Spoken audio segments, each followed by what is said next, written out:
Paul Moulamboué, bonjour. Bonjour. Vous étiez chargé de la sécurité à l'inspection générale de la police le 1er juin 2010, le jour où Floribert Chebeya a été tué.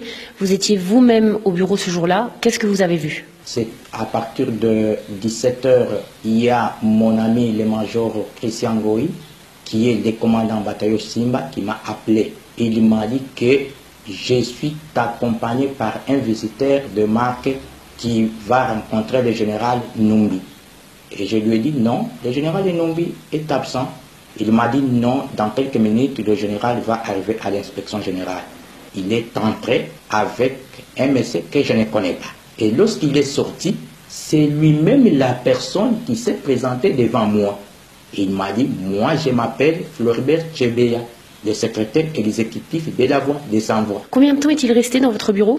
À partir de 19 h et quelques minutes, c'est le major Christian qui est venu récupérer Chebeya dans mon bureau. La première chose, il s'est excusé devant Chebeya, lui disant non, le chef s'excuse, il ne doit plus vous recevoir ici au bureau, il préfère vous recevoir à sa résidence privée. Maintenant, en sortant, à partir de la réception, Chebeya a été déjà cagoulé. C'est à partir de la réception. Et comment le savez-vous? Tout justement, mon bureau, il y a une caméra de surveillance et cette caméra capte à partir de mon bureau à 50 à 100 mètres. Alors, lorsqu'on a fait les mouvements de prendre Chebeya brusquement, la caméra a sonné.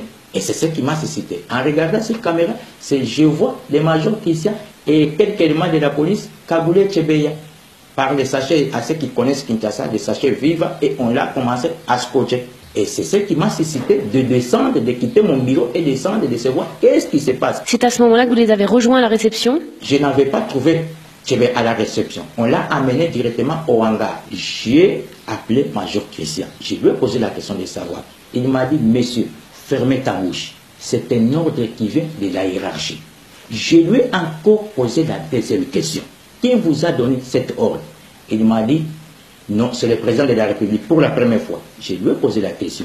Qui a reçu l'ordre du président de la République par téléphone ou par quoi? Précisément. Il m'a dit, non, j'ai reçu l'ordre du président de la République par canal du général Enum. C'est le général Enum qui a imprimé l'ordre au major Christian. Et lorsqu'il a imprimé cet ordre, il a dit au major Christian que cet ordre vient du président de la République. Ça, c'est le major Christian qui me rapporte. D'abord, l'ordre est venu. Toute personne qui accompagnerait Chebeya, que ce soit son fils, que ce soit son collègue, que ce soit son époux, doivent subir les mêmes sorts que Chebeya. Et il m'a dit, voyez dans la voiture, son chauffeur, on l'a déjà exécuté. J'ai regardé la voiture, j'ai vu un corps sans vie.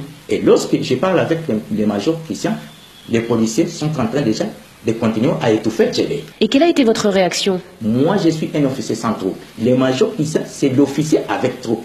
Donc, je rentrais à mon bureau parce que je savais que les caméras étaient en train d'enregistrer. Je dois faire rapport à la hiérarchie. Vous voyez un assassinat se dérouler devant vos yeux. Pourquoi n'avez-vous pas tenté de le sauver? Non. Et en ce moment-là, qu'est-ce que je devrais faire? Moi, mon problème est de faire rapport au chef. D'abord, je suis le commandant sécurité. Ma question, c'est quoi? Je vois l'événement. Et que le major Christian a des policiers bien armés. À ce moment-là, je ne devrais pas faire autrement. Je devrais faire rapport au général Enum. Après cette opération, c'était déjà à 20 h. J'ai quitté le bureau à partir de 20 h et quelques minutes et je me suis arrivé à la maison à 20 h et quelques minutes. Et c'est donc 2 jours après l'assassinat que Christian Goy s'est confié à vous? Avant des fouilles, il m'a appelé dans sa chambre parce que nous habitons dans la même maison. J'ai loué, retrouvé en train de pleurer. Il m'a dit, ça me fait mal. Ça me fait mal parce que je viens d'avoir d'autres ordres auprès du général Enumbi de vous exécuter. Avant de fouiller, il faut exécuter ton ami. Je lui ai demandé, est-ce que le général Enumbi vous a dit le mobile de cet assassinat, d'exécuter Chebeya? Il m'a dit non. Chebeya est un témoin gênant il m'a dit pour 2 choses. 1, le massacre de Bundu Diakongo. De 2, M. Chebeya avait enquêté des massacres de l'Équateur. Les gens qui ont fait cette opération, ce sont les éléments du bataillon Simba dirigé par le major Christian. Et que ces bataillons recevaient les ordres directement du général Numbi. 10 jours après le meurtre, vous vous faites enlever. Là, lorsqu'on m'a arrêté, on m'a cagoulé. Et on m'a amené dans une destination inconnue. Maintenant, lorsque nous étions arrivés dans cette destination, on m'a fait ouvrir les cagoules. Et je me suis retrouvé que je suis dans la résidence privée d'un conseiller du général Enumbi. On commence à me traiter, toi tu es très, tu voudrais trahir le général Enumbi, Bon, ça c'est le 11, jusqu'à le 13. Le 13, c'était un certain dimanche. Okay. Après quelques minutes, à 14, on nous a amenés à manger. Je surveillais les mouvements des policiers. Et je suis sorti brusquement, j'ai escaladé les murs et je suis parti. Vous restez 9 mois caché à Kinshasa, puis vous décidez de vous rendre à la justice. Mais là, vous êtes à nouveau arrêté, emmené à Lubumbashi. Vous parvenez à vous évader à nouveau et cette fois à quitter le pays. Vous avez été condamné à mort par contumace pour assassinat, association de malfaiteurs. Pourquoi témoigner aujourd'hui? On m'a condamné illégalement. J'étais devant la justice. Mais la justice devait me livrer.